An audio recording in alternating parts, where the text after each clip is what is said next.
द्वारे खुले, हमको हमारे मिले, आए जीवन में ये बहार तुमसे ओ बाबा। जुड़ गई है मन की तार तुमसे, शक्तियाँ मिल रही अपार तुमसे।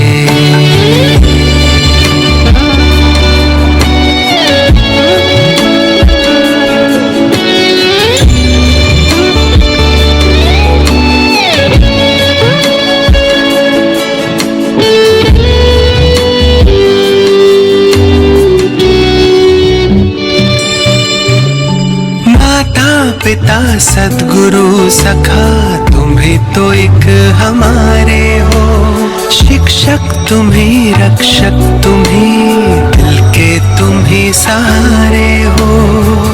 मिला सारे रिश्तों का प्यार तुमसे ओ बाबा। जुड़ गई है मन की तार तुमसे, शक्तियाँ मिल रही अपार तुमसे।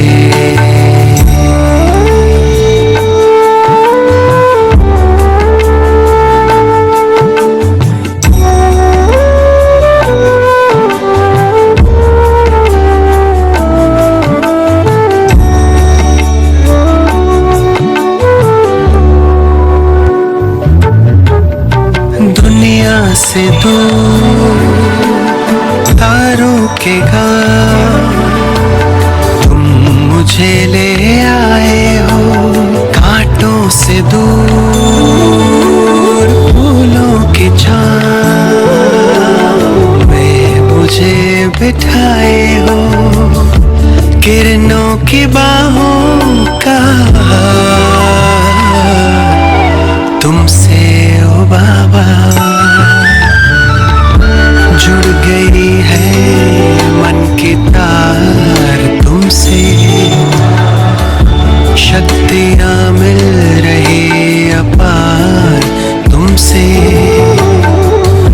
भाग्य के द्वारे खुले, हमको हमारे मिले, आए जीवन में बहार तुमसे ओ बाबा। जुड़ गई है मन की तार तुमसे, शक्तियाँ मिल रही अपार तुमसे। जुड़ गई है मन की तार तुमसे।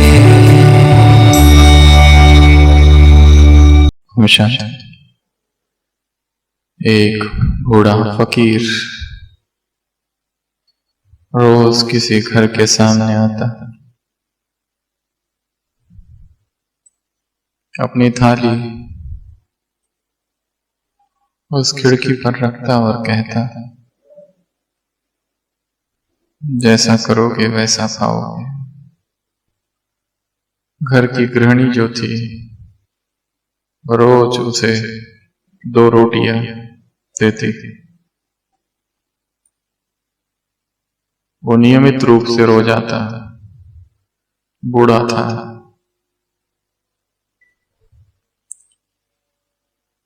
और अपनी थाली रोज रखता वहां, और वो महिला उसकी थाली में 2 रोटियां रोज रख देती।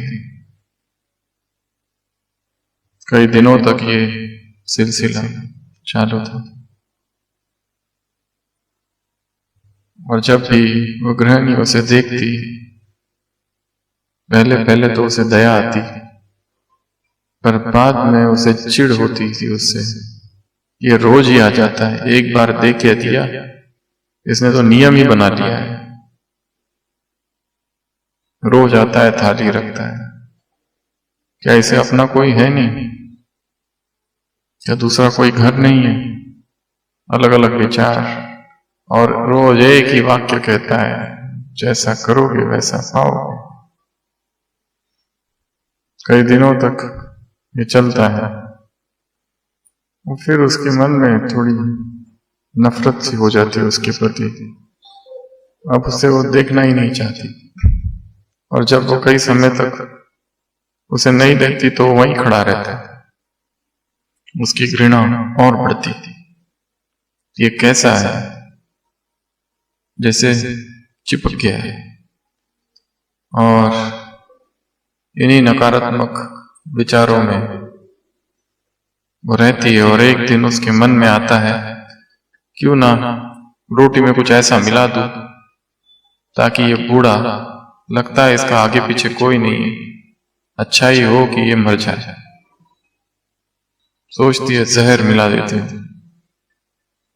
ताकि ये आए, खा ले और फिर वापस इसका आना बंद हो जाए और किसी को पता भी ना चले। तो वो रोटियां बनाती है, उसमें जहर डालती है, और जैसे ही रखने जाती है एकदम से उसके मन में आता है, ये मैं क्या कर रही हूं। है तो वो फिर भी मनुष्य, और वो आकर अपनी थाली रखा हुआ है, कहता है जो करोगे सो पाओगे, जैसा करोगे वैसा भरोगे। तो तुरंत उसके मन में विचार आता है, ये तो पाप हो जाएगा, और वो रोटियां जहर वाली लेती है, थाली से निकालती है और फेंक देती है, और फिर दूसरी रोटियां रखती है।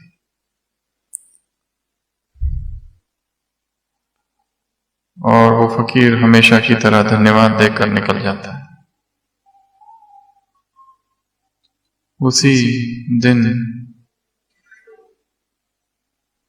दोपहर को उसका बेटा, जो कहीं विदेश गया था, वो लौट कर आता है। बहुत फटेहाल है। वो आकर कहता है कि माँ, मैं जमा रहा था तो कुछ लोगों ने मेरा सब सामान लूट लिया, और मैं जब पहुंचा तो बहुत बुरी हालत थी। 2 दिन से मैंने कुछ खाया नहीं था, कुछ पिया नहीं था। वो तो अच्छा हो गया, एक बूढ़ा फकीर मिल गया और उसने मुझे अपनी रोटी मुझे दे दी। अगर उसने आज वो रोटी नहीं दी होती मुझे, तो मैं यहाँ तक शायद घर में पहुंचता भी नहीं था। माँ पूछती है, कौन सा फकीर? वो कहता है, वो फला फला, ऐसे दिखने में है, वैसे दिखने में। और माँ को एकदम से लगता है ये तो वही है। अगर आज मैंने उसे ये जहर वाली रोटी दे दी होती सुबह, तो शायद मेरा बेटा वही खा लिया होता और मर गया होता। और इतने दिनों से जो उसको खिला रही थी, उसको लगता है शायद ये उसी का पुण्य प्रताप है, जो सूक्ष्म में सुकर्म हुआ, उसी का ये फल है। तो हम जो भी करते हैं वो पुनः लौट कर हमारे ही पास आ जाता है। जो बीज हमने बोए हैं, फसल हमें ही काटनी होगी। हो सकता है वो बीज किसी और जन्म में बोए, इस जन्म में काट रहे हैं। पर जो भी कर्म हम करते हैं, यदि उसमें बहुतों की दुआएं समाई हैं, तो वो सूक्ष्म में हमारी मदद करते हैं। और संकट के समय, जीवन में विपरीत परिस्थितियां जब आती है, तब दुआएं ही काम आती है। किए हुए पुण्य कर्म ही काम आते हैं, जो हमने किसी की कभी मदद की थी, वो काम आती है। इसीलिए सत्कर्म करते रहना। जितना हो सके, अव्यक्त बाबा के महावाक्य है, तुम्हारी जेब में कौन से नोट होने चाहिए? सहयोग के नोट तुम्हारी जेब में होने चाहिए। 2010 की अव्यक्त मुरली, डबल फॉरेनर्स से मुलाकात। तुम्हारी जेब में सहयोग के नोट होने चाहिए। असंख्य आत्माओं को सहयोग देना, बहुतों की मदद करना, बहुजन हिताय बहुजन सुखाय। जितना हो सके, जितना बन सके, दूसरों के लिए करते रहना। अपने आप वो बल हमारे अंदर रहेगा, क्योंकि परिस्थितियों में हमारा कोई भी साथी नहीं होता, हम अकेले होते हैं। जो साथी होते हैं वो तो मुख फेर लेते हैं। केवल सूक्ष्म में अर्जित की हुई दुआएं, केवल अतीत में किया हुआ पुण्य कर्म, श्रेष्ठ कर्म हमारी मदद करता है। क्या हम करें जिससे हमारे कर्म श्रेष्ठ हो जाए, महान हो जाए? तो आज हम चर्चा करेंगे हथ कार्डे दिल यार्डे, अर्थात हाथों से कर्म कर रहे परंतु दिल में वो भगवान समाया हुआ है। क्या करें जिससे हमारी कर्मयोगी की स्थिति बन जाए?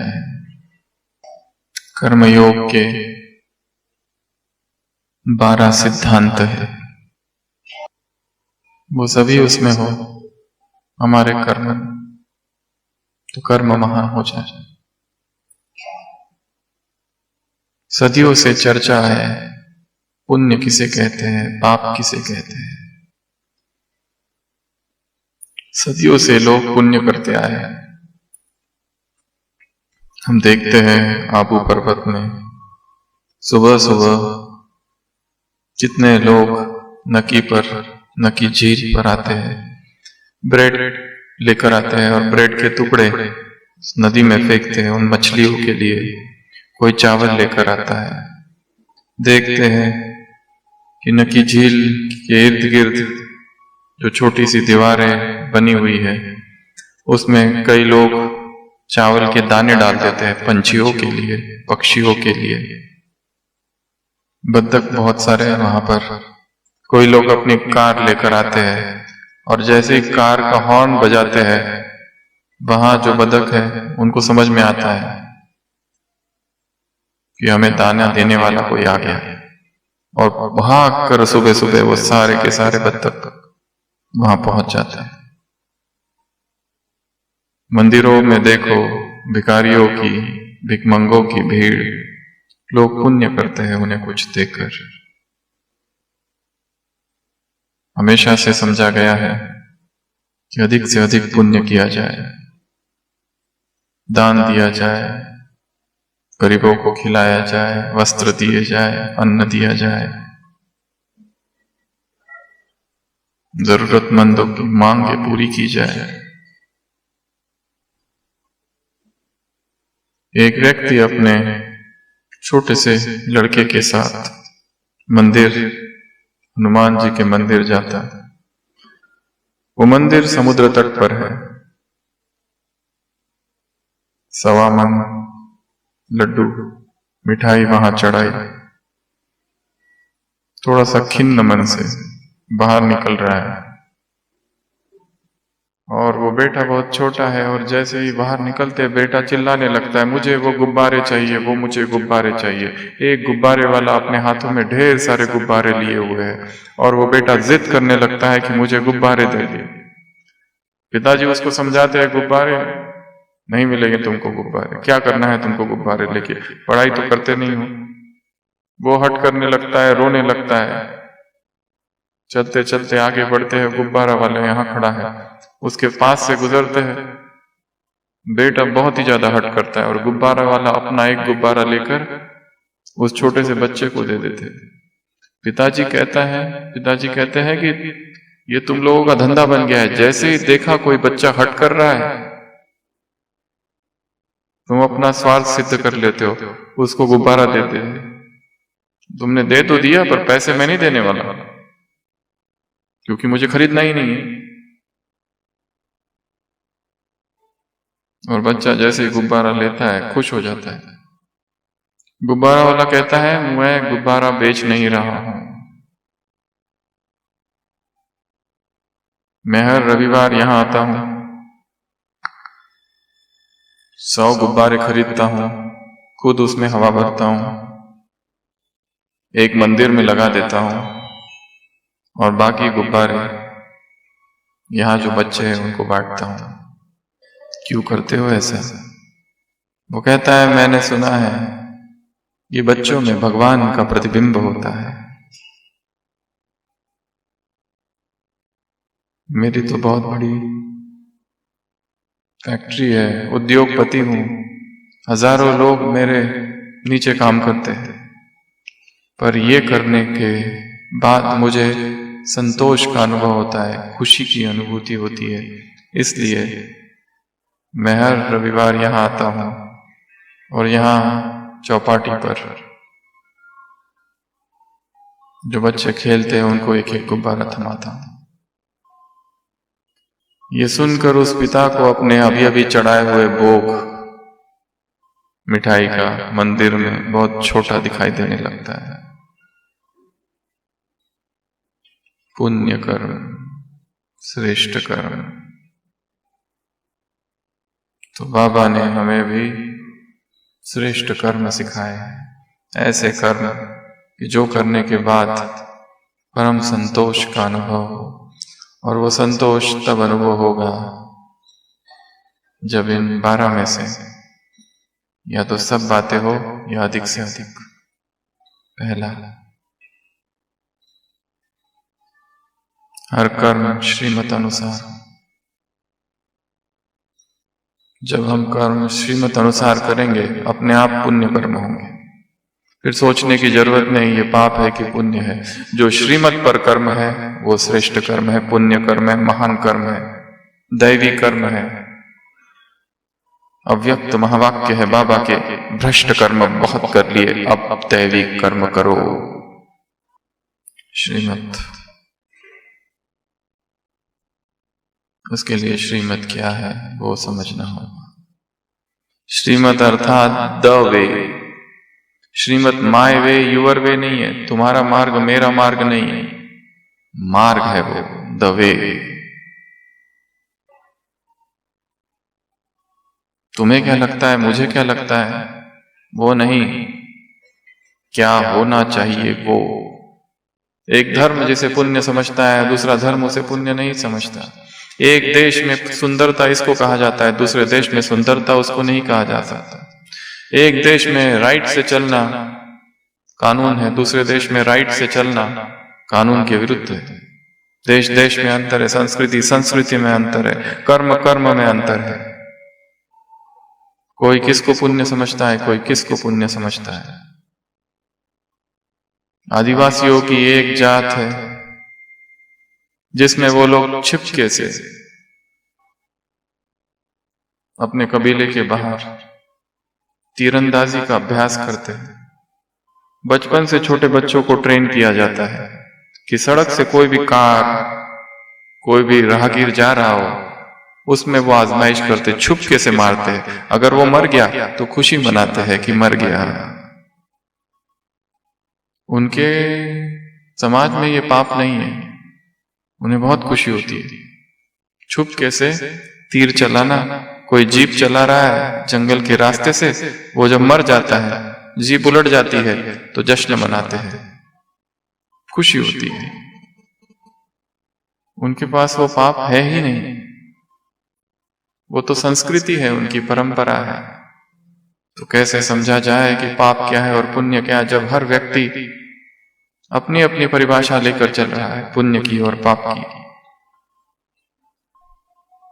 जो कर्म श्रीमत पर है वो सभी पुण्य है, पर उसके लिए पहले श्रीमत को गहराई से समझना होगा। और श्रीमत को समझने के लिए एकमात्र साधन है मुरलियां। भगवान ने जो सुनाई है, भगवान की जो वाणी है, भगवान के जो शब्द है, उसके जो महावाक्य है।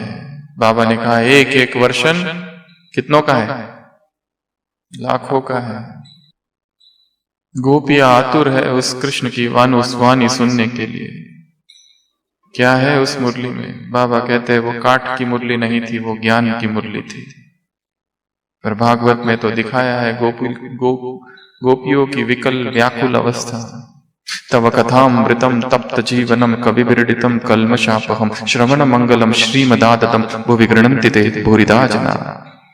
हे गोविंद, तव कथामृतम, तेरी जो वाणी है, तेरी जो कथा है, तेरे जो वचन है, वो कैसे है? अमृत की तरह है। तप्त जीवनम, हमारा जीवन तप रहा है विकारों में। कवि विरडितम, कवियों ने जिसका गुणगान किया है। कल्मषापहम, हमारे जीवन में जो कलंक लगे हैं, दाग लगे हैं, पाप लगे हैं, विकर्मों के दाग का जो टीका लगा हुआ है,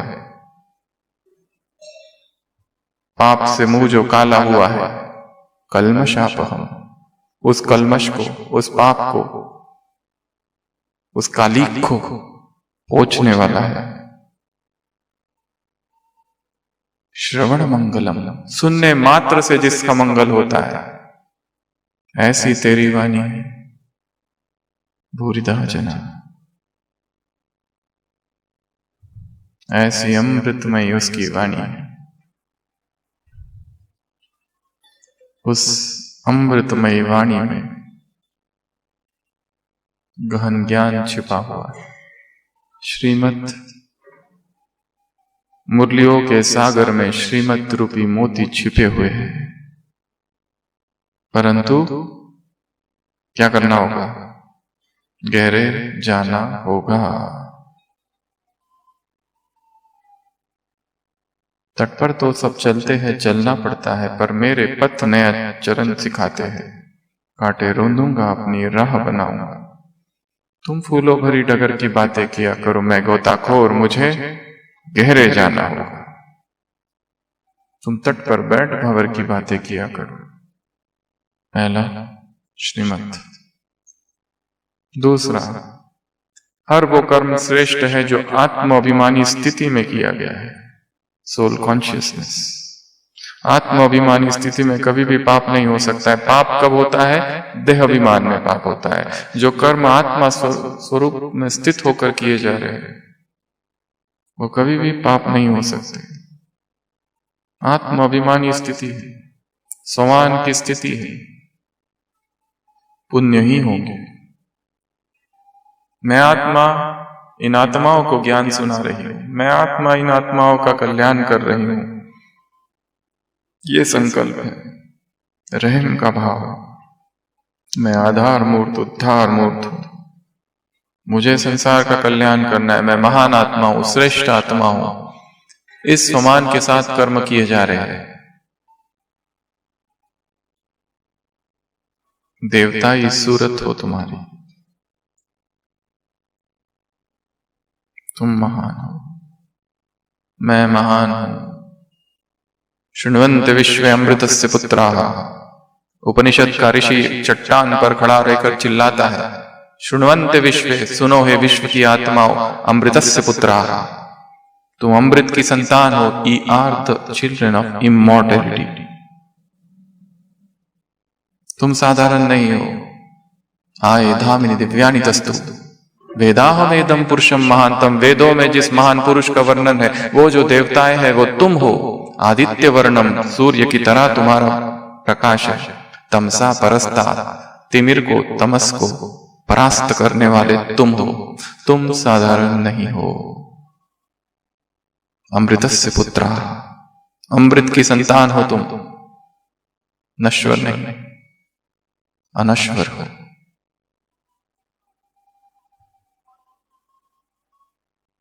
श्रेष्ठ समान में जो कर्म किए जाएंगे, आत्माभिमानी स्थिति में जो कर्म किए जाएंगे, वो पुण्य कर्म होंगे। सुनने का कार्य भी यदि आत्माभिमानी स्थिति में किया जा रहा है, तो वो भी पुण्य कर्म में शामिल है। केवल सुन रहे हैं, वो सुनना भी महान कर्म है। और हमारे कान हमेशा आतुर रहे ज्ञान की बातें सुनने के लिए, जिनके श्रवण समुद्र समाना। तुलसीदास ने लिखा है, वो आत्मा है जिनके कान समुद्र की तरह है। किस लिए?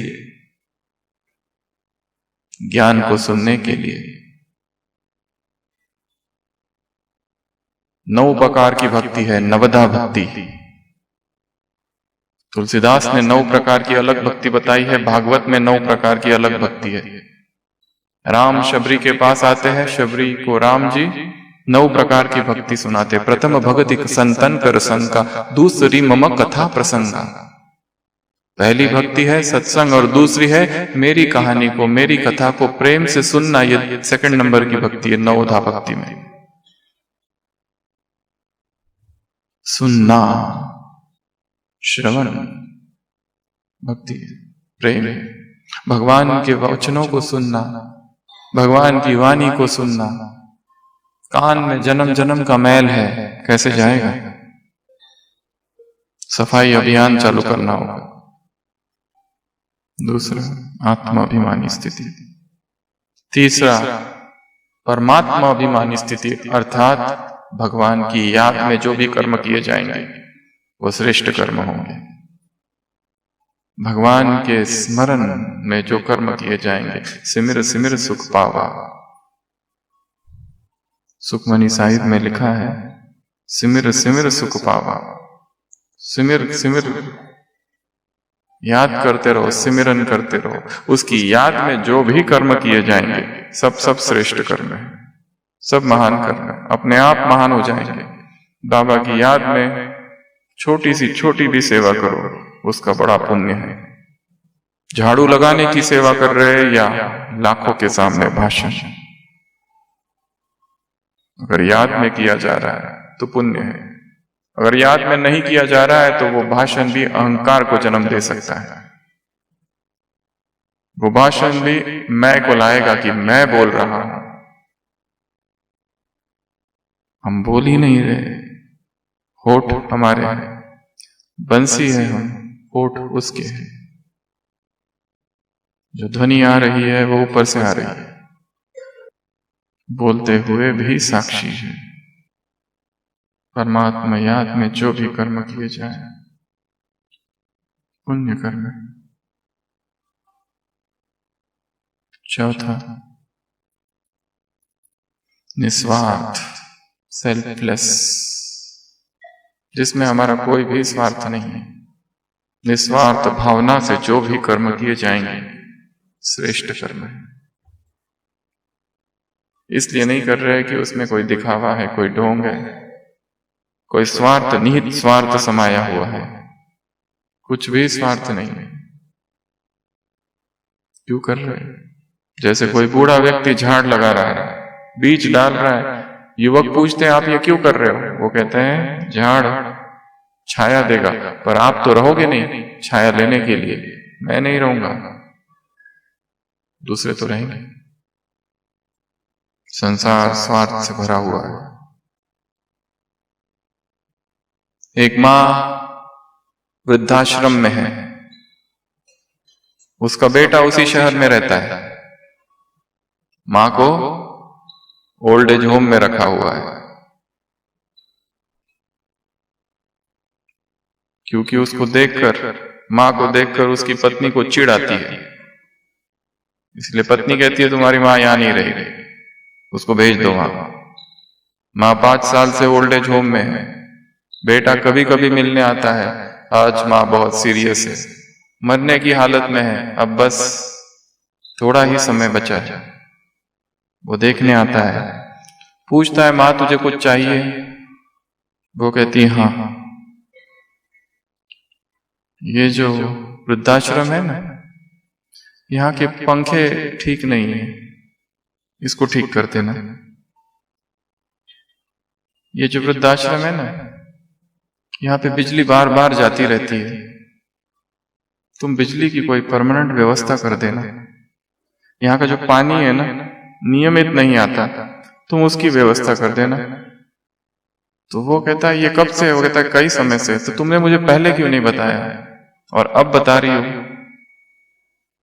वो कहती है मैं तुम्हें इसलिए बता रही हूं कि मैं तो चले जाऊंगी, पर जब तुम्हारा बेटा तुमको यहां भेजेगा, तुमको कोई तकलीफ ना हो। तुम्हारा बेटा भी तो भेजेगा ना एक दिन। स्वार्थी है संसार। हम मर रहे हैं, चिता जल रही है, हमारे अपने ही आपस में क्या बात करते, कब तक चलेगा? कितना लेट हो रहा है। निस्वार्थ कर्म, ऐसे कर्म करने हैं जिसमें हमारा कोई स्वार्थ नहीं। हम देखते हैं अस्पताल में कुछ लोग आते हैं, एक एक पेशेंट को एक एक फल देके चले जाते हैं, उनका नाम पता नहीं कौन है, कुछ नहीं। आते हैं एक एक पेशेंट को एक एक फूल देके चुपचाप निकल जाते हैं, उनका कहीं नाम ना हो। कहीं जाते हैं बांट कर आ जाते हैं चुपचाप, हमारा कहीं नाम नहीं होना चाहिए। किसने किया वो पता ही नहीं, मदद करनी है, सहयोग देना है। जो काम करने के लिए कोई भी तैयार ना हो वो हम करें।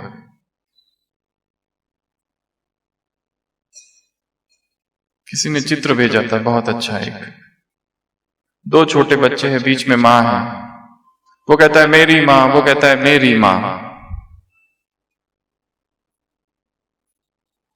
अब माँ बूढ़ी हो गई, माँ बीच में खड़ी है, दो लड़के खड़े हैं, वो कहता है तेरी माँ, वो कहता है तेरी माँ। किसकी जरा भी मदद कर दी, हमारे लिए तो बहुत छोटा काम है, पर वो कभी नहीं भूलेगा। एक छोटा सा बच्चा अखबार बांटता है, अखबार बांटते बांटते घर पहुंचा, शाम का समय, विदेश की कहानी है, बहुत उसे प्यास लगी है, थक गया है। अंदर से एक महिला दरवाजा खोलती है, वो कहता है पानी मिलेगा, गिर रहा है। वो उसे अंदर लेती है, उसे एक ग्लास दूध पिलाती है और उसमें शक्ति आती है और वो चला जाता है। कई साल गुजर जाते हैं, सत्य घटना है। वो बच्चा अब बहुत बड़ा डॉक्टर बन गया है। गायनेकोलॉजी जो डिपार्टमेंट है कैंप उधर विदेश में, गायनेकोलॉजी एज अ ब्रांच स्थापित करने वाला विदेश की जो संस्था है, हम उस डॉक्टर का नाम भूल रहे हैं, जिसने मुइन 4 मुख्य व्यक्तियों में जो एक था, जिसने स्त्री रोग विशेषज्ञ बना, जो और एज अ ब्रांच स्टैब्लिश की 1920s और 30s में। एक दिन उस अस्पताल में एक महिला, वृद्ध महिला भर्ती होती है, जिसको कोई एक कैंसर हो गया है, उसके पास पैसे नहीं है। वो डॉक्टर देखता है उसका नाम, उसको फिर भी एडमिट करा देते हैं। उसका सारा इलाज होता है, ऑपरेशन होता है, कीमो चलता है, सब कुछ होता है। और जब डिस्चार्ज का समय होता है और बिलिंग का समय होता है, अब उसे चिंता होने लगती है कि इतना सारा बिल कौन भरेगा, मेरा तो कोई भी नहीं है। नर्स आती है, नर्स कहती है आप जा सकते, वो कहती है बिल, वो कहती है आपका बिल तो भर गया, किसी ने भर दिया। किसने भर दिया? वो लेके आओ। कौन है? वो बिल लेके आती है, बिल पे लिखा होता है paid full with a glass of milk. वो बिल भर दिया है, क्योंकि वो जो डॉक्टर बना है वो वही छोटा सा बच्चा था जो कभी मर रहा था। उस महिला को तो याद भी नहीं वो कौन सा बच्चा है जिसको उसने दूध दिया था, पर उसे याद है, उसके लिए बहुत बड़ी बात थी। वो भूला नहीं, उसका नाम भी नहीं भूला। इतने वर्ष हो गए, वो तो अब बूढ़ी हो गई और वो उसे स्मरण कराता है। फिर निस्वार्थ, चौथा निस्वार्थ, पांचवा सरेंडर, समर्पण। जो कर्म समर्पित भाव से किए जाते हैं, कर्म कर दिया और समर्पित कर दिया, वो श्रेष्ठ कर्म होते हैं। समर्पण का भाव कर्म करते समय भी है, कर्म के बाद भी है। हम उसके लिए कर रहे हैं, ये उसका कार्य है।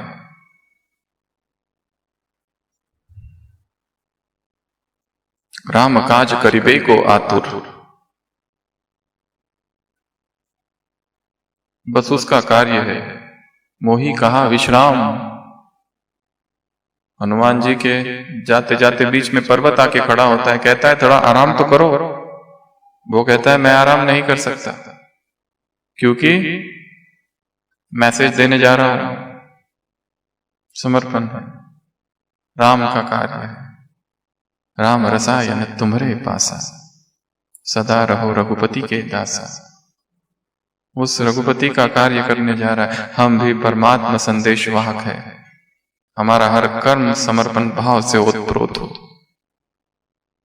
5S Shrimat soul consciousness, supreme soul consciousness, selfless surrender.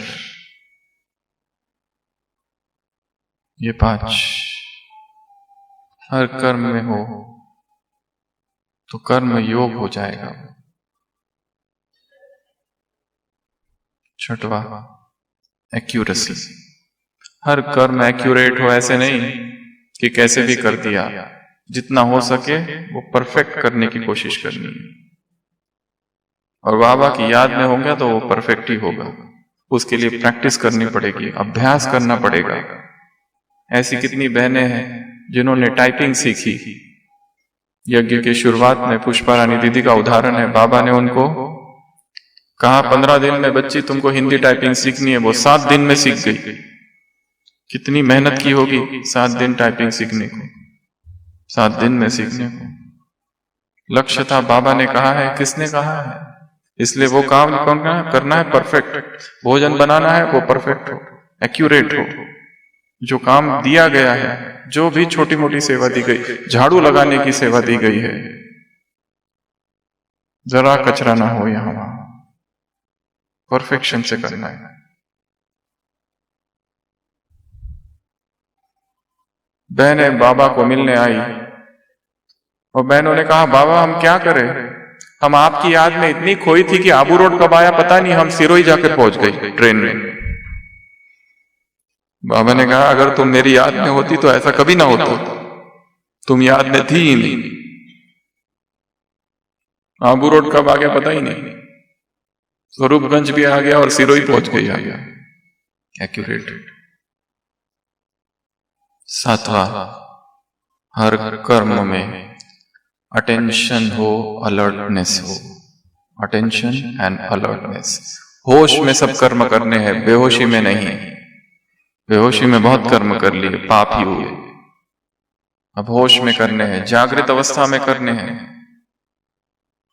जैसे वो दिखाया है ना, चम्मच और उसमें तेल, कहा उसको घूम के आओ, चक्कर लगा के आओ। पूछा कैसा है राज्य, वो कहता राज्य तो मुझे पता ही नहीं, सारा ध्यान उस तेल पर था कि वो गिरे ना।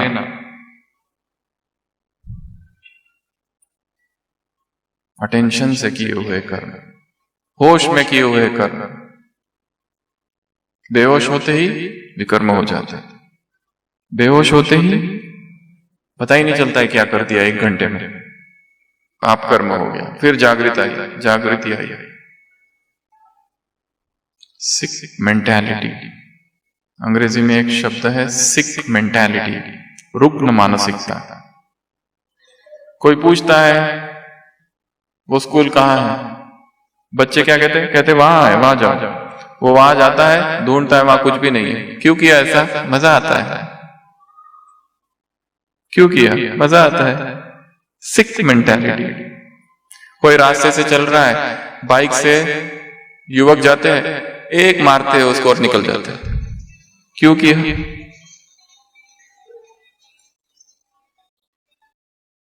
सिक मेंटालिटी, बेहोश है। एक छोटा सा बच्चा खड़ा है दरवाजे के बाहर और बेल को बजाने की कोशिश कर रहा है। एक पादरी वहां से जा रहा है, देखता है बेचारा छोटा सा बच्चा बेल बजाने की कोशिश कर रहा है, उसका हाथ नहीं पहुंच रहा है। वो पादरी जाता है और कहता है क्या हुआ, मैं कुछ मदद करूं? वो कहता है अंकल बेल। तो कोई बात नहीं, मैं बजा देता हूं। पादरी बेल बजाते हैं। पादरी बच्चे से पूछते हैं अब क्या? बच्चा कहता है अब क्या, भागो।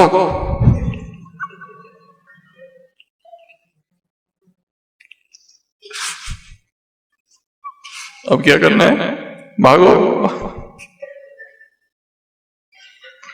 सिक मेंटालिटी। रुग्ण मानसिकता है। टेंशन है घर पे, क्या करते हैं, मंदिर के पास जाते हैं, अंदर आरती चालू है, बाहर चप्पल रखे हुए हैं, सारी चप्पल इधर उधर कर दो, और जब लोग आते हैं तमाशा देखो, वाह, सब ढूंढ रहे मेरी चप्पल मेरी चप्पल मेरी चप्पल, इधर उधर कर दिया सारा। सिक मेंटालिटी।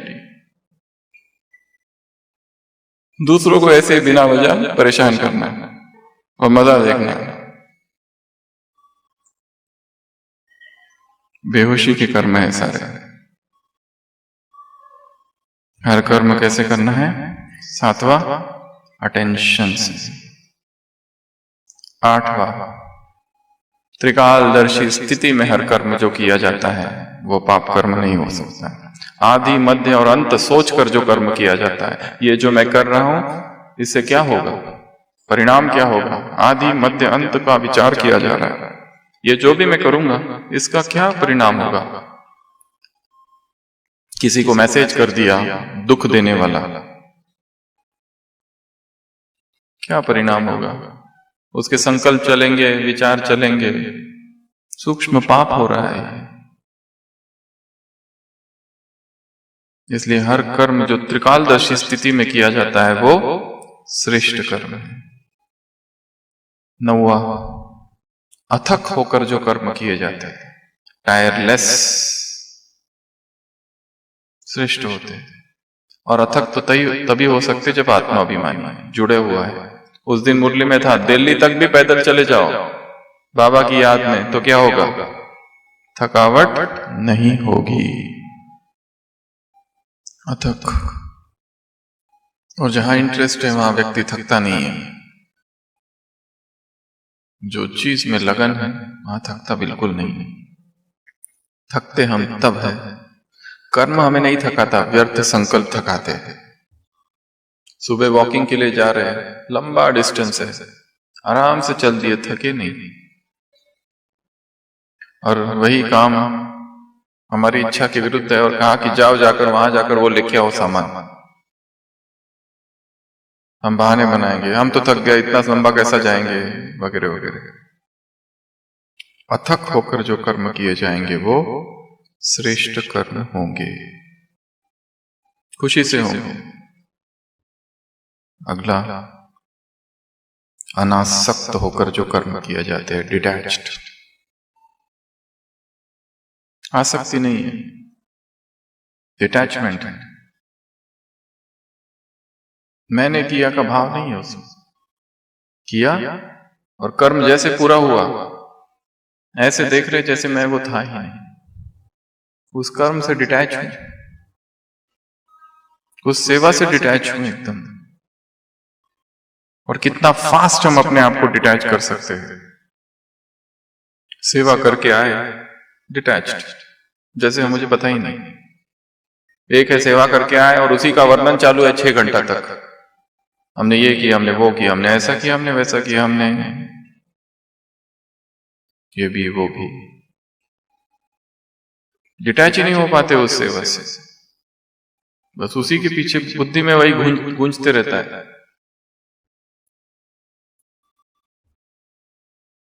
भाषण देते हैं कोई कोई, और भाषण पूरा होने के बाद पूछते थे कैसा था, अच्छा था ना, सबको पूछेंगे कैसा था, कैसा था, कैसा था, ठीक तो था ना, ठीक तो था ना। उसी का वर्णन 3 दिन तक। कर्म किया, फुल स्टॉप, छोड़ो उसको। छोटा मोटा प्राइज बख्शीश के मिल गया, उसी के फोटो, उसी के यहाँ फोटो, वहां फोटो, इसको बताएंगे, उसको बताएंगे, खुद ही भेजते रहेंगे। हमको गवर्नर से प्राइज मिला, चीफ मिनिस्टर से ये मिला, उससे वो मिला, हो गया, मिल गया, भूल जाओ उसको। उसका क्या वर्णन, डिटैच्ड। 11वां साक्षी, कर्म करते हुए भी साक्षी है। साक्षी की अवस्था है, अपने आप को ही देख रहे, दूर से कर्म करते हुए, इतना साक्षी भाव है। इतना साक्षीपन हमें अपने अंदर लाना है कर्म करते समय। और सबसे अंतिम 12वां निमित्त भाव। मैं कौन हूं? निमित्त हूं। कुट कुट के भरना है इसको।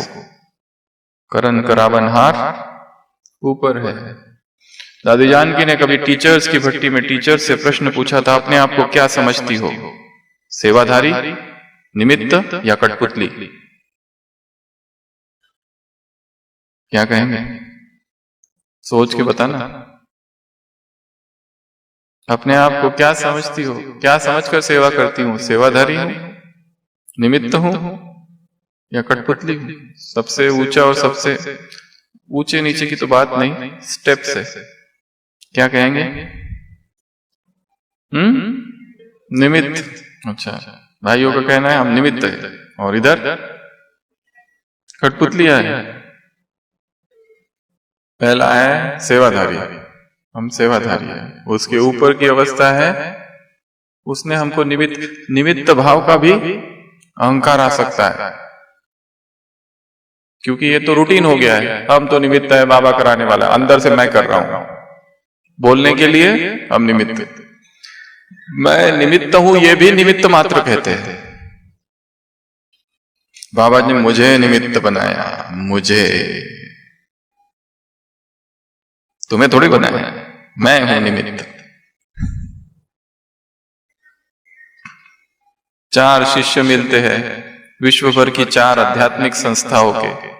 पहला कहता है कि हमारा जो आश्रम है उसमें जैसी तपस्या है पूरे विश्व में किसी भी आश्रम में ऐसी तपस्या नहीं हो सकती, हम तपस्या में नंबर 1 हैं। दूसरा कहता है अरे छोड़ो, हमारे आश्रम में जो ज्ञान की चर्चा होती है और ज्ञान की गहराई हो कि जो हमने छुआ है, पूरे विश्व में कोई आश्रम में इतना ज्ञान नहीं होगा। तीसरा कहता है ज्ञान से क्या होता है, हमारे आश्रम में जो ब्रह्मचर्य है, प्यूरिटी है, वैसा विश्व में कहीं नहीं। चौथा कहता है अरे छोड़ो तुम सब, हमारे आश्रम में जो निरंकारिता है, जो नम्रता है, हम विश्व में नंबर 1 नम्र है। हमारे जैसी नम्रता किसी में नहीं। क्या हो गया? उल्टा हो गया ना। नम्रता का भी अहंकार। कोई कान में आके कह दे हमने सुना है तुमसे ज्यादा नम्र वो दूसरा है, अच्छा उसकी ये मजाल, मेरे से ज्यादा नम्र, हम सबसे ज्यादा नम्र है। ह्यूमिलिटी उनमें हमसे ज्यादा कैसे हो गई? हम विख्यात है नम्रता के लिए, निरंकारिता हमारी ज्यादा है। उल्टा हो गया सब। हर कर्म कैसा करना है? निमित्त भाव से करना है। उसके भी ऊपर की अवस्था है, वो बड़ी ऊंची अवस्था है, वो है कठपुतली, राम की इच्छा।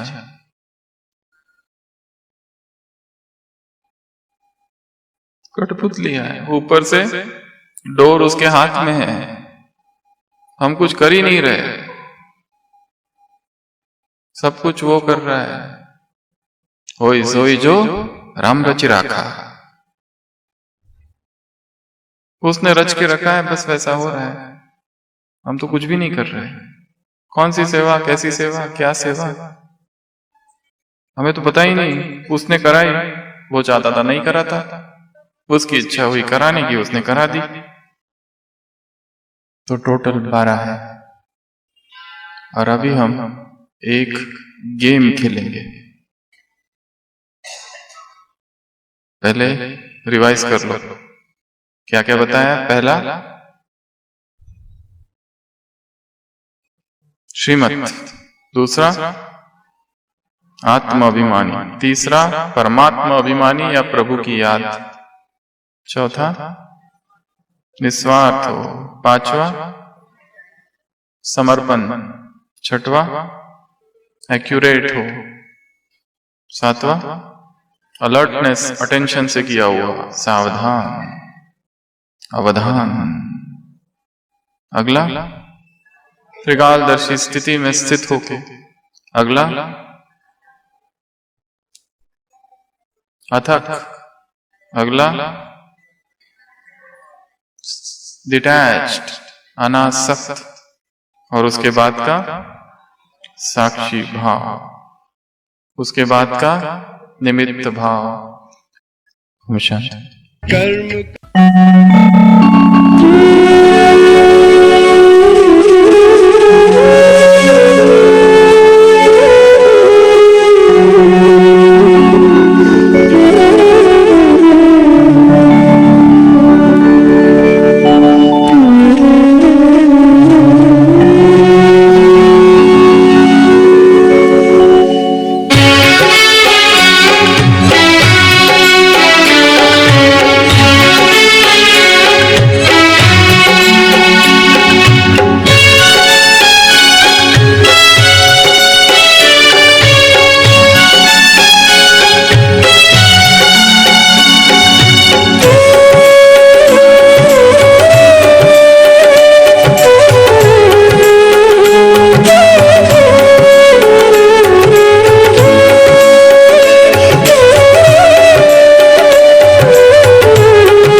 चंदन से महकी जीवन फुलवारी है। ज्ञान के चंदन से महकी जीवन फुलवारी है। आपकी शिक्षाएं बाबा हमको लगती प्यारी है, लगती प्यारी है। ज्ञान के चंदन से महकी जीवन फुलवारी है। ज्ञान के चंदन से महकी जीवन फुलवारी है।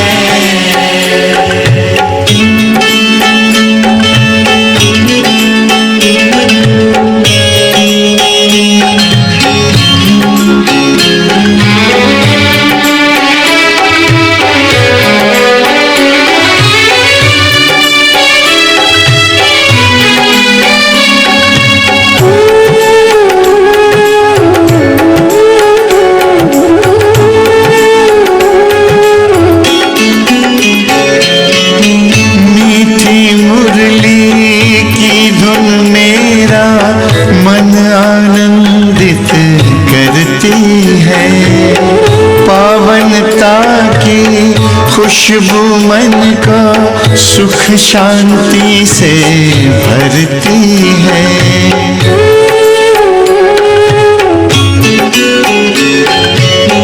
मीठी मुरली की धुन मेरा मन आनंदित करती है। पावनता की खुशबू मन को सुख शांति से भरती है।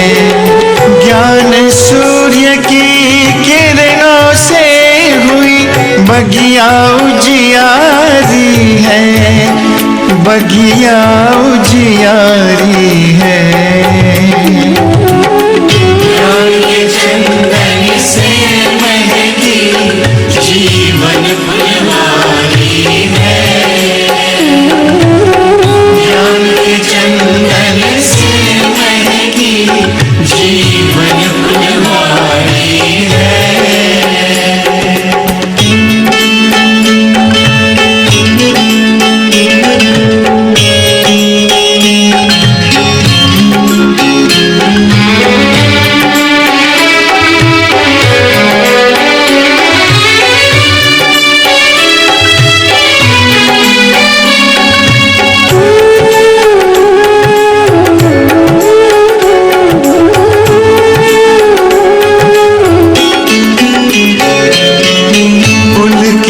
पुलकित हो गया दिल आपसे जब हम मिले। शीतल शीतल नयन हो गए, शांति के तब फूल खिले।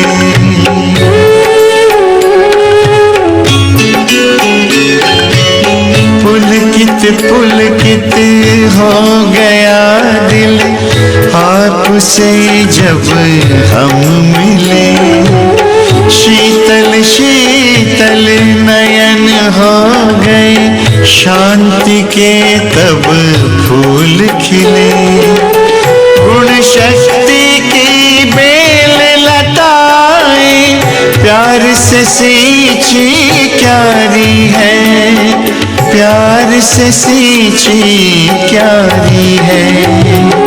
ज्ञान के चंदन से महकी जीवन फुलवारी है। ज्ञान के चंदन से महकी जीवन फुलवारी है।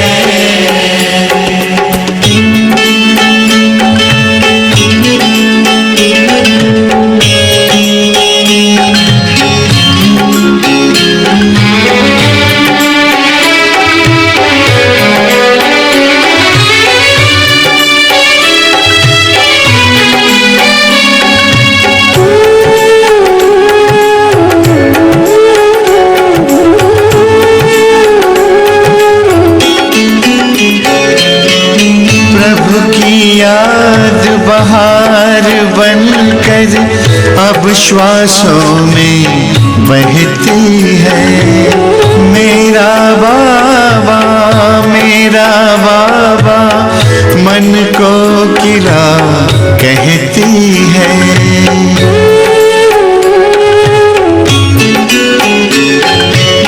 प्रभु की याद बहार बनकर अब श्वासों में बहती है। मेरा बाबा मन को किला कहती है। बाबा माली बना हमारा जिंदगी हुई न्यारी है, जिंदगी हुई न्यारी है। ज्ञान के चंदन से महकी जीवन फुलवारी है। ज्ञान के चंदन से महकी जीवन फुलवारी